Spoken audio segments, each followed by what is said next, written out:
मैं एम अली हैदरी आप सभी का Haidari study point YouTube channel पे स्वागत करता हूँ। सीटेट 2020 के लिए मैथमेटिक्स पेडागोजी के कुछ इंपॉर्टेंट क्वेश्चंस जो कि सीटेट में पूछे जा चुके हैं आज की अपने स्टूडियो में हम लोग डिस्कस करेंगे। तो चलिए शुरू करते हैं। आज का हमारा पहला सवाल ये कि जब राजन के सामने शाब्दिक समस्याएं आती हैं तो वो अक्सर पूछता है मैं जमा करूं या घटाना, गुणा करूं या भाग। इस तरह के प्रश्न क्या बताते हैं? कोई बच्चा शाब्दिक समस्याएं देखकर कंफर्म नहीं कर पाता है कि उसको जोड़ना है कि घटाना है, गुणा करना है या फिर भाग करना है। तो इस तरह के सवाल से क्या पता चलता है? क्या राजन जोड़ और गुणा नहीं कर सकता? दोस्तों यहाँ पे मैं ऑप्शन को बारी बारी से पढ़ रहा हूँ, इस तरह से आपको वक्त मिल रहा है, आप उसी वक्त में आप लोग अपने आंसर को अपने माइंड में सेट कर लिया कीजिए। तो पहला ऑप्शन है कि राजन जोड़ और गुणा नहीं कर सकता या फिर राजन कक्षा में बाधा डालने के लिए अवसर खोजता है। तो दोस्तों जिस किसी भी ऑप्शन में आपको बच्चों की गलती दिखे तो वो ऑप्शन आपको कभी भी सही नहीं करना है। राजन गुणा नहीं कर सकता, बच्चे की गलती है इसलिए ये वाला ऑप्शन गलत। राजन बाधा डालने की कोशिश कर रहा है इसलिए ये वाला भी ऑप्शन गलत। राजन को भाषा समझने में कठिनाई होती है या फिर राजन संख्या संक्रियाओं को नहीं समझता है। तो अगर बच्चा शाब्दिक समस्याओं को हल नहीं कर पा रहा है, उसको समझ में नहीं आ रहा है कि जोड़ना है या घटाना है, गुणा करना है या फिर भाग करना है, तो वो संख्या संक्रियाओं को नहीं समझ पा रहा है। तो यहाँ पे डी वाला ऑप्शन आपका सही होगा। अगला सवाल है कि क्षेत्रफल की अवधारणा से परिचित कराने के लिए शिक्षक को डैश से शुरुआत करना चाहिए। अगर टीचर चाहता है कि वो एरिया के कंसेप्ट को बच्चों को समझा दे तो वो किससे उसको शुरुआत करना चाहिए? तो दोस्तों मैथमेटिक्स में एनसीएफ क्या कहता है? दैनिक जीवन से जोड़कर पढ़ाना चाहिए। अब आपको क्षेत्रफल की अवधारणा समझाना है तो आप क्या करेंगे? क्या भिन्न भिन्न आकारों की आकृतियों का क्षेत्रफल ज्ञात करने के लिए सूत्रों को स्पष्ट करेंगे। तो दोस्तों जहां कहीं पे भी सूत्र आ जाए तो आपको वो ऑप्शन गलत मानना है। दूसरा ऑप्शन है कि हथेली, पत्ते, पेंसिल, नोटबुक आदि विभिन्न वस्तुओं की सहायता से किसी आकृति के क्षेत्रफल की तुलना करेंगे या फिर आयत की लंबाई और चौड़ाई का पता लगाना और आयत के क्षेत्रफल के सूत्र। यहाँ पे भी सूत्र आ गया इसलिए ये वाला ऑप्शन भी गलत। अगला ऑप्शन है कि इकाई वर्ग गणना की सहायता से आकृतियों का क्षेत्रफल ज्ञात करना। तो इकाई वर्ग गणन ये भी सूत्र है, तो यहाँ पे भी आपका जो ऑप्शन होगा वो गलत होगा। जब कभी भी आपको मैथ्स पढ़ाना है तो एनसीएफ यही कह रहा है कि दैनिक जीवन से जोड़कर, रोज़मर्रा की ज़िंदगी से जोड़कर बच्चों को पढ़ाइए। तो आपको एरिया का कंसेप्ट समझाना है तो बच्चा जो आम तौर से जो चीज़ें देखता है उससे रिलेट करके आप बताइए।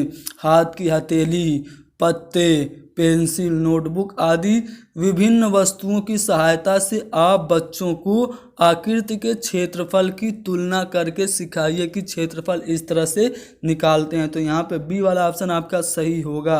अगला सवाल ये है कि निदानात्मक गणित में निदानात्मक परीक्षण का उद्देश्य क्या है? तो दोस्तों निदानात्मक परीक्षण आप लोगों को पता होना चाहिए। निदानात्मक परीक्षण में हम बच्चों की गलतियों का पता लगाते हैं, ठीक है, और जब बच्चों की गलतियों का पता लगाकर उस गलती को दूर करने के लिए जब हम टीचिंग करते हैं तो वो आपका होता है कौन सा टीचिंग? रेमेडियल टीचिंग यानी कि उपचारात्मक शिक्षण। तो यहाँ पे निदानात्मक परीक्षण का क्या उद्देश्य है? क्या सत्रांत परीक्षा के लिए प्रश्न पत्र की योजना बनाना या फिर बच्चों की समझ में निहित रिक्तियों को जानना?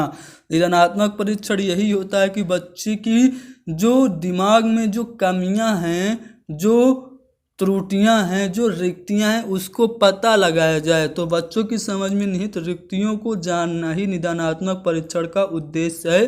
तो बी वाला ऑप्शन सही होगा। अगला सवाल है कि एनसीएफ 2005 मानता है कि गणित में सोचने एवं तर्क का एक निश्चित तरीका निहित है। गणित में थिंकिंग करने और लॉजिक करने का जो फिक्स मेथड है वो क्या है? उसमें छुपा हुआ है।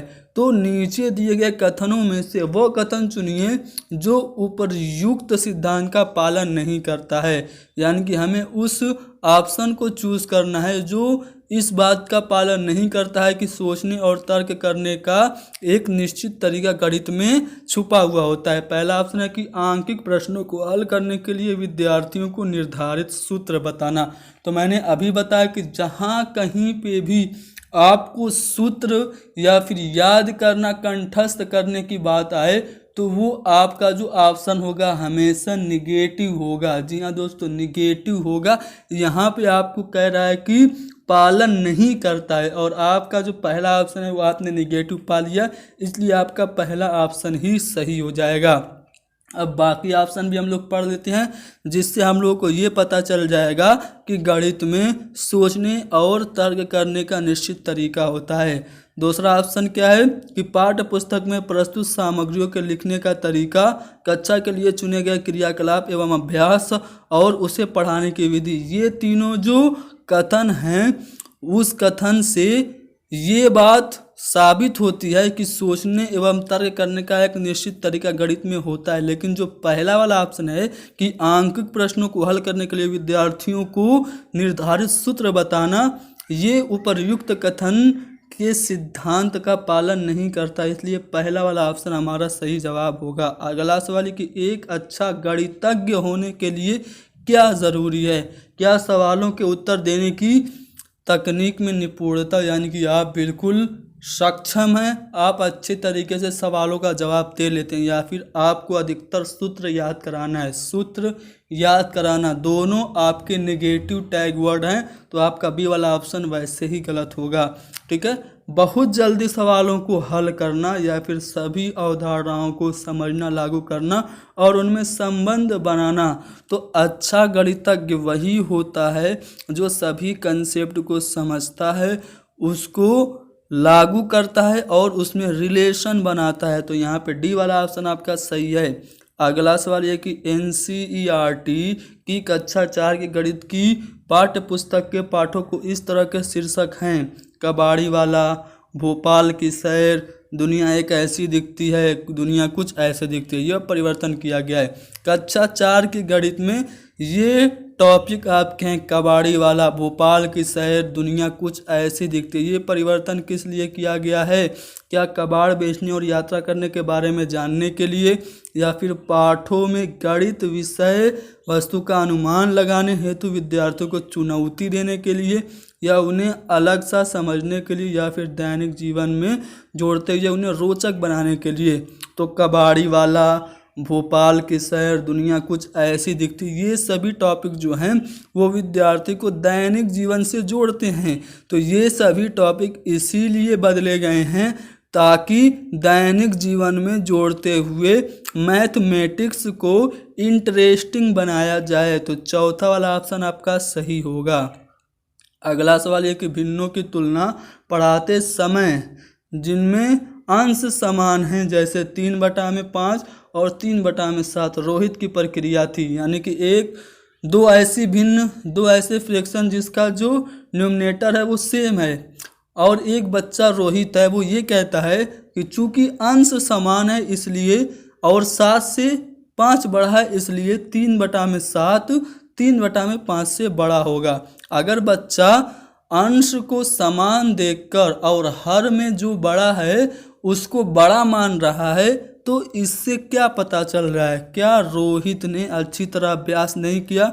स्टूडेंट की गलती, ऑप्शन गलत।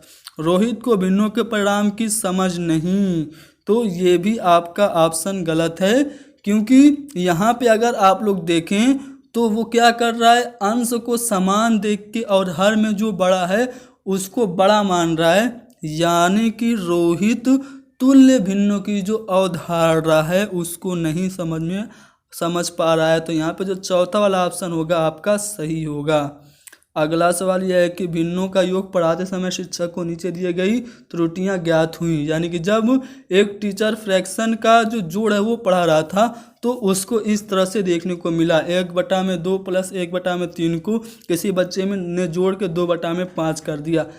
इस स्थिति में शिक्षक को उपचारात्मक कार्य के रूप में क्या करना चाहिए, यानी कि बच्चे ने क्या किया, 1/2 प्लस 1/3 को जोड़ के 2/5 कर दिया। इसने क्या किया, हर और अंश को जोड़ के बटा में लिख दिया, और हर का जो 2 और 3 था उसको जोड़ के हर में लिख दिया, और अंश का जो 1 और 1 था उसको जोड़ के 2 अंश में लिख दिया। तो अगर कोई बच्चा ऐसी गलती कर रहा है तो उसको हमें उपचारात्मक कार्य के रूप में क्या करना चाहिए, क्या उसको लॉसा की अवधारणा को समझाना चाहिए, या फिर बच्चों से कहें कि वो अधिक से अधिक प्रैक्टिस करे, या फिर इसमें अधिक हस्तक्षेप नहीं करना चाहिए क्योंकि बच्चे जैसे ही बड़े होंगे वो समझ जाएंगे, या फिर प्रत्येक भिन्न के परिणाम को समझने में बच्चे की सहायता करनी चाहिए। तो दोस्तों यहाँ पे बच्ची गलती क्या कर रही है, आप लोग ध्यान दीजिए।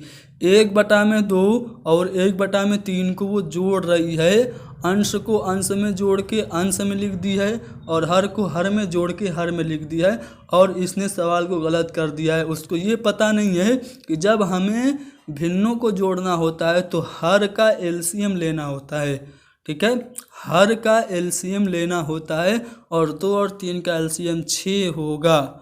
तो ये उसको एलसीएम का जो कंसेप्ट है उसको समझ में नहीं आया है, इसलिए रेमेडियल टीचिंग में हमें एलसीएम का कंसेप्ट समझने में बच्चे की मदद करनी चाहिए। तो यहाँ पे पहला वाला ऑप्शन सही होगा। अगला सवाल यह है कि विकास 56 विद्यार्थियों की कक्षा में गणित पढ़ाता है। उसका विश्वास है कि यदि परीक्षा के तुरंत बाद फीडबैक दी जाए तो वो प्रभावी होता है। वो 10 बच्चों की एक छोटी कक्षा का परीक्षा का आयोजन करता है। प्रभावी तरीके से फीडबैक देने का अच्छा तरीका कौन सा, यानी कि 56 बच्चों की क्लास है, और टीचर का मानना यह है कि अगर हम फ़ौरन टेस्ट लेके फ़ौरन उसको बच्चों को प्रतिपुष्टि दे दें, फीडबैक देंगे, तो इससे जो रिज़ल्ट होगा वो इफ़ेक्टिव होगा। तो वो क्या करता है, 10 बच्चों की एक छोटी क्लास का एग्ज़ाम कराता है, और एग्ज़ाम कराने के बाद उसको प्रतिपुष्टि देना है, फीडबैक देना है। तो फीडबैक देने के लिए इन चारों में से कौन सा जो ऑप्शन है वो सबसे बेहतर है। पहला है वो यादृच्छिक रूप से किसी भी एक कॉपी का चयन करें और बोर्ड की सहायता से उस कॉपी में उत्तर प्राप्त करने की विधि पर चर्चा करें, यानी कि एक कॉपी उठाए और बोर्ड पे उसको हल कर दे, या फिर वह विद्यार्थियों को एक दूसरे के उत्तरों की जांच करने दे, या फिर वह प्रत्येक सवाल के हल को बोर्ड पर समझाए और विद्यार्थियों से कहे कि वह स्वयं अपने उत्तरों को जांचे, या फिर वह पूरी कक्षा के लिए चर्चा का आयोजन कर सकता है कि वे किन तरीकों से अपने उत्तरों पर पहुँचें और सही उत्तर पर पहुँचने की प्रभावी युक्ति कौन सी है। तो दोस्तों यहाँ पे 10 बच्चों की एक छोटी कक्षा के परीक्षा का आयोजन करने के बाद जब उसका फीडबैक देना है तो सबसे अच्छा तरीका ये है कि बच्चों को, पूरी कक्षा के बच्चों को चर्चा के लिए आप उनको मौका दीजिए, यानी कि पूरी कक्षा के लिए चर्चा आयोजन करें और उन तरीकों को बताएं जिन तरीके से बच्चे उत्तर पर पहुंच सकते हैं, और सही उत्तर पर पहुंचने की कौन सी विधि जो है वो ज़्यादा इफेक्टिव है, इसको बताएं। तो यहाँ पे आपका चौथा वाला ऑप्शन सही होगा।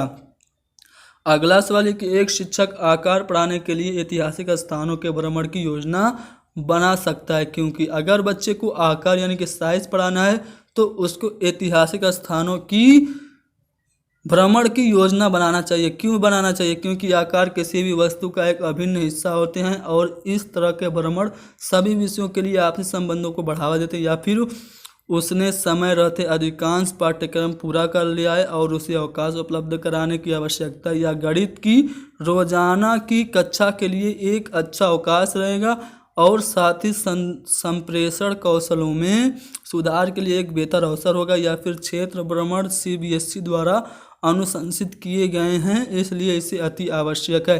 तो दोस्तों अगर कोई भी टीचर आकार पढ़ाने के लिए ऐतिहासिक जगहों के भ्रमण की योजना बनाता है तो इसका मतलब यह है कि वो ये चाहता है कि आकार किसी भी वास्तुकला का एक अभिन्न हिस्सा होते हैं, और इस तरह से जब वो किसी भी ऐतिहासिक जगह का भ्रमण करेगा तो वो कोई भी चीज़ दिखा के बच्चों को उसके आकार के बारे में बता देगा, और भ्रमण से क्या होगा, सभी विषयों के आपसी संबंधों को बढ़ावा भी मिलेगा। तो यहाँ पे पहला वाला ऑप्शन आपका सही हो जाएगा।